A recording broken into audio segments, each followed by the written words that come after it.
Hello बच्चों, स्वागत है आपका अपने YouTube चैनल पर। हम यहाँ पर जस्ट 2-3 लेक्चर छोड़ने से जस्ट पहले हमने सेल डिवीजन के बारे में डिस्कशन कर रहे थे। वहाँ पे अपने बेसिक इंट्रोडक्शन ले लिया था सेल साइकिल का, और सेल साइकिल या सेल डिवीजन के अंदर इंटरफेस के बारे में पूरी डिटेल में जानकारी ले ली थी और कुछ क्वेश्चन भी कर लिए थे। उसी को आगे अपन कंटिन्यू कर रहे हैं। लास्ट में हम इंटरफेस या बोले तो डिवीजन का एक पाई चार्ट बनाया था, कुछ इस टाइप से बनाया था, क्या तुम्हें याद है? चलो उसी का थोड़ा सा एक बार एक पॉइंट और अपना बाकी है वहां पर कि अपने पाई चार्ट में G1 S G2 क्या ऐसा किया था? कैल्यूकाइनेसिस, ये था साइटोकाइनेसिस, ऐसा था ना? प्रोफेज, मेटाफेज, एनाफेज और टेलोफेज, कुछ इस टाइप से हमने किया था। चलिए यहीं पे इसी एक पॉइंट को कंटिन्यू कर रहे हैं कि क्या एनसीईआरटी में हम बोल रहे हैं, अपनी एनसीईआरटी बोल रही है कि किसी लिविंग के अंदर या एनिमल्स के अंदर या प्लांट के अंदर सारी की सारी सेल ऐसे नहीं है कि हमेशा लाइफ टाइम जब तक है तब तक डिवाइड करती रहेगी। अगर ऐसा होता कि अपनी पूरी बॉडी की सारी सेल कंटिन्यूस अगर डिवाइड कर रही होती तो पता क्या चलता कि आज रात को हम सोए, सुबह उठे, पता चला कि हम तो डबल हो गए, अगले दिन देखा और डबल हो गए। तो ऐसे तो कोई लिमिट ही नहीं होगी ऑर्गेनिज्म की। तो होता क्या है कि जो कोई भी सेल है लिविंग के अंदर, वो हमेशा कंटिन्यूस डिवाइड नहीं करती। करती क्या है? जब सेल ग्रोथ कर रही है, जब ग्रोथ करेगी तो बोले तो जीवन में आएगी। सेल्स क्या होती है? सेल को जब डिवीजन करना होता है तभी डिवाइड होती है, और उसके डिवीजन को कंट्रोल कौन करता है? उसका जेनेटिक मटेरियल। हम इसकी कंट्रोलिंग को भी पढ़ेंगे कि कैसे कौन सेल डिवीजन को कंट्रोल कर रहा है। अब जो कोई सेल जीवन के अंदर आई है तो वो एस में जाए, G2 में जाए, फिर तो डिवाइड होगी, बट हर सेल डिवाइड नहीं होती। तो एनसीईआरटी क्या बोलती है कि आफ्टर जीवन से सेल क्या होगी? जीवन से सेल बाहर निकलेगी और चली जाएगी वो G0 स्टेज के अंदर। कहां चली जाएगी? G0 स्टेज के अंदर। ग्रोथ तो करी है बट इसने अपने अंदर डीएनए रेप्लिकेशन की तैयारियां नहीं करी। डीएनए रेप्लिकेशन नहीं करेगी क्योंकि एस फेज में जाने के बाद उसको डिवाइड होना पड़ेगा। तो क्या हुआ कि वो G0 फेज के G1 से कहां निकल गई? G0 में निकल गई, और इस फेज को नाम दिया है क्योसेंट फेज। क्या नाम दिया है? क्योसेंट फेज। कौन सी फेज में चली गई है वो? क्योसेंट फेज, जिसको बोलते हैं शांत प्रावस्था। बोले तो शांत हो गई है, अब सेल डिवाइड नहीं हो रही है। अब जब सेल डिवाइड नहीं हो रही है बोले तो क्योसेंट है। इस कंडीशन में इसको एक दो नाम और देते हैं। क्या देते हैं? एग्जिट और suspended from cell cycle. Exit और सस्पेंडेड फ्रॉम सेल साइकिल। तो इसको क्या बोलते हैं कि सेल साइकिल से एग्जिट हो गई है या बोले तो सस्पेंडेड हो गई है। अगर दोनों वर्ड में अगर अपन को प्रायोरिटी देनी पड़े तो किसको देंगे? कि एग्जाम में ऑप्शन में एग्जिट भी आ गया, सस्पेंडेड भी आ गया, तो हमें कौन सा पर प्रायोरिटी देनी है? हमको सस्पेंडेड पे देनी है। तो सस्पेंडेड का मतलब समझते हो? परमानेंटली सेल डिवीजन से आउट नहीं हुई। On the basis of requirement of organism, these phase convert into या remain active। ये एक्टिव भी रह सकती है, आगे वापस सेल डिवीजन के अंदर भी आ सकती है।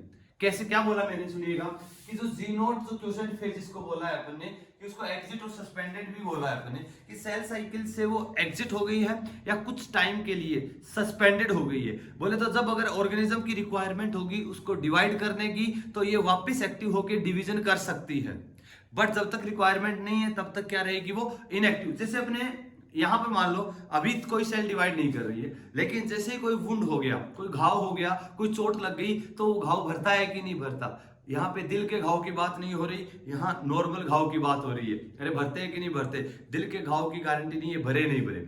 यहाँ पे अगर कोई चोट लगी तो कुछ दिनों बाद ये वुंड क्या हो जाएगा? भर जाएगा ना।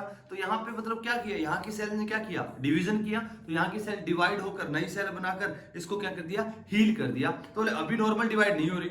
अगर नॉर्मल डिवाइड हो रही है, पता चला यहाँ से पंखुड़ियां निकल रही है, यहाँ से ब्रांचेस निकल रही है, ऐसे नहीं होता। क्या होगा? जब जरूरत पड़ेगी तो डिवाइड होगी, तब तक क्या है? ये सस्पेंडेड स्टेज में है। इसलिए ज्यादा सही क्या रहेगा वर्ड अपना? सस्पेंडेड बोलना ज्यादा सही रहेगा एज कंपेयर टू एग्जिट। जैसे अगर तुमको बोलते कि ये सेल मेटाबॉलिकली एक्टिव है कि इनएक्टिव, बोलिए तुम क्या सोचते हो कि एक्टिव है कि इनएक्टिव? क्या सोचा? अरे कैसी है? मेटाबॉलिकली एक्टिव है, क्योंकि फंक्शन तो कर रही है। फंक्शन तो कर रही है तो मतलब एक्टिव है। अब मान लो अगर इसका एग्जांपल अपन लिखेंगे, एग्जांपल अपन लिखने वाले हैं, जैसे अपनी हार्ट की सेल, नर्व सेल, ये कभी डिवाइड नहीं होती पर्सन के अंदर, ये हार्ट सेल और नर्व सेल कभी डिवाइड नहीं होती, परमानेंट एग्जिट मान सकते हैं अपन। अगर ये मेटाबॉलिक इनएक्टिव हो गई तो क्या होगा, फाइल बंद हो जाएगी। तो मेटाबॉलिकली तो क्या रहती है, एक्टिव। बोले तो क्या लिखे, ये सेल्स मेटाबॉलिकली क्या रहती है, एक्टिव रहती है, बट सेल डिवीजन से क्या हो चुकी है, बाहर हो चुकी है, इसलिए एग्जिट और सस्पेंडेड फ्रॉम सेल साइकिल। जैसे example heart cell, nerve cell, या प्लांट के अंदर अगर बात करें तो जैसे परमानेंट सेल, परमानेंट सेल, ये सेल क्या है, सेल डिवीजन से बाहर है। नर्व सेल वापस डिवाइड नहीं होती। बाकी जैसे अपनी स्किन की सेल है, रिक्वायरमेंट होने पर, जरूरत पड़ने पर वापस डिवाइड हो सकती है। जैसे तुम लोगों ने सुना होगा रिवर अपने आप को रिकवर कर सकता है, तो उसकी सेल वापस डिवाइड हो सकती है। तो क्लियर है, तो यहाँ पर वापस आ सकती है, इसलिए सस्पेंडेड वर्ड को ज्यादा प्रायोरिटी देंगे as compare to exit. Exit का मतलब है तो परमानेंट ही बाहर निकल चुके, कभी नहीं आएगी। सभी के साथ ऐसा नहीं होता। वापस डिवाइड रिक्वायरमेंट, वो एनसीईआरटी लाइन लिखती है कि ऑर्गेनिज्म की रिक्वायरमेंट के बेसिस पर दिस सेल में remain active and form cell division. तो ये सेल डिवीजन को फॉर्म या बोले तो सेल डिवीजन परफॉर्म कर सकती है। क्लियर है ना। चलिए भाई, ऑर्गेनिज्म की रिक्वायरमेंट के बेसिस पे इसको क्या बोला, जी नोट। और एक क्वेश्चन आएगा कि जी नोट किस स्टेज के बाद आती है, एम फेज के बाद, G1 के बाद, G2 के बाद, किसके बाद। तो आंसर अगर देना पड़े तो बोले तो जी नोट कब आती है, आफ्टर G1। जी नोट किसके बाद आती है, बोले तो आफ्टर G1 की सेल G1 में थी, G1 से कहां हो गई है, वो सस्पेंड हो चुकी है, एग्जिट हो चुकी है जी नोट के अंदर। और उसको क्या बोला, क्योसेंट फेज, मेटाबॉलिकली एक्टिव होगी, हार्ट सेल, नर्व सेल और परमानेंट प्लांट की सेल्स को अपन इसके अंदर कंसीडर करते हैं। क्लियर है। अब अपना जो आगे का जो टॉपिक है, ये अपने जी नोट देख लिया इस पाई चार्ट के अंदर। अब जो नेक्स्ट स्टेज है, इंटरफेज अपने कंप्लीट कर ली थी। इंटरफेज के बाद जो अपनी नेक्स्ट फेज आएगी वो कौन सी है, एम फेज। नेक्स्ट फेज कौन सी है, एम फेज। ध्यान से सुनिएगा, एक एक चीज को डिस्कस करते चलेंगे अपन। इसके बाद क्या है, एम फेज, ये जिसको हम बोलते हैं डिवीजन फेज। एम फेज ये जिसको बोलते हैं डिवीजन फेज। इसके लिए पहली लाइन तो मैं क्या लिख रहा हूं, ये क्या है, actual cell division. Actual division, जहां पर सेल एक्चुअल में डिवाइड होगी और एक सेल से दो सेल बन जाएगी। अभी तक सिर्फ तैयारियां चल रही थी, एक्चुअल सेल डिवीजन तो कौन सी फेज में आया, एम फेज या डिवीजन फेज में। और टोटल सेल साइकिल के ड्यूरेशन का, टोटल सेल साइकिल जो ड्यूरेशन था तो उसका कितना है, सिर्फ 5% पार्ट है, 95% तो क्या था, इंटरफेस था। बोले तो ह्यूमन की सेल की अपने एग्जांपल लिया था कि 24 घंटे लगते हैं, तो 23 घंटे तैयारियां चलेगी और 1 घंटे में एम फेज के अंदर सेल डिवाइड हो जाएगी। क्लियर है।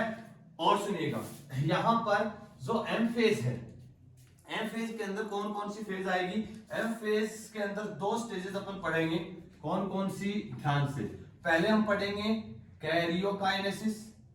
पहले क्या करेंगे हम, कैरियोकाइनेसिस फॉलोड बाय साइटोकाइनेसिस। कि पहले कैरियोकाइनेसिस होगा और फिर क्या होगा, साइटोकाइनेसिस। कैरियोकाइनेसिस का मतलब बोलो, बोलो न्यूक्लियर डिवीजन या डिवीजन ऑफ न्यूक्लियस होगा। साइटोकाइनेसिस बोलो डिवीजन ऑफ साइटोप्लाज्म। तो यहां क्या होगा, साइटोप्लाज्म का डिवीजन होगा, डिवीजन ऑफ साइटोप्लाज्म। और कैरियोकाइनेसिस को हम फर्दर डिवाइड करते हैं अलग अलग स्टेजेस के अंदर। बोले तो कैरियोकाइनेसिस के अंदर कौन कौन सी फेजेस आएगी, क्या तुम्हें याद है, बिल्कुल हम पहले भी डिस्कस कर चुके हैं। बोलो सबसे पहले प्रोफेज, उसके बाद मेटाफेज, उसके बाद एनाफेज और सबसे लास्ट में टीलोफेज। अरे है क्या, ये सारी फेज, प्रोफेज, बेटाफेज, एनाफेज और टीलोफेज। इनके बारे में सबसे पहला पॉइंट अपन को याद रखना है कि प्रोफेज क्या है, लॉन्गेस्ट फेज, और एनाफेज क्या होती है, शॉर्टेस्ट फेज। ध्यान से सुनिएगा मैं क्या बोल रहा हूं कि ये लॉन्गेस्ट लिखा, इसको शॉर्टेस्ट लिखा। ये लॉन्गेस्ट फेज है किसके अंदर, एम फेज के अंदर, डिवीजन फेज में। अगर ऑल ओवर सेल साइकिल की लॉन्गेस्ट फेज पूछे तो क्या बोलेंगे अपन, यस बोलिए इंटरफेज। क्लियर है? उसमें लॉन्गेस्ट फेज क्या है? इंटरफेज। और अगर इंटरफेज में सबसे बड़ी पूछे G1S, G2 में से सबसे बड़ी पूछे तो सबसे बड़ी होगी G1 फेज, क्योंकि याद रखना G1, ध्यान से इस उनमें से G1 लिख लेना, कहीं पे ऐड कर लेना कि इंटरफेज के अंदर G1S, G2 में सबसे बड़ी कौन? G1, क्योंकि G1 एक संघर्ष है, तो G1 संघर्ष बड़े होते हैं, इसलिए याद रखना G1 सबसे बड़ी है। क्लियर है? प्रोफेज, मेटाफेज, एनाफेज और टीलोफेज। एम फेज के अंदर प्रोफेज सबसे बड़ी है, सबसे छोटी कौन सी है? एनाफेज। क्लियर है?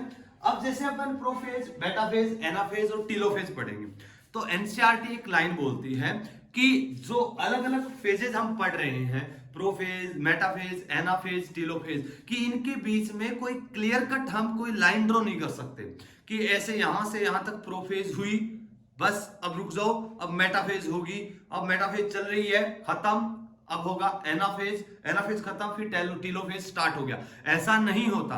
क्या बोल रही है कि सेल डिवीजन एक कंटिन्यूअस प्रोसेस है, एक कंटिन्यूअस प्रोसेस है। इसके जो फेजेस हैं उनके बीच में हम क्लियर कट एक कोई भी लाइन ड्रॉ नहीं कर सकते। हम अनुमान लगाते हैं, कुछ आइडिया से कुछ अपने पॉइंट फिक्स कर लिए हैं, कुछ ऐसे इंपॉर्टेंट पॉइंट्स को नोट कर लिया कि ये पॉइंट होगा तो हम बोलेंगे ये फेज है, ये पॉइंट होगा तो हम बोलेंगे ये फेज है।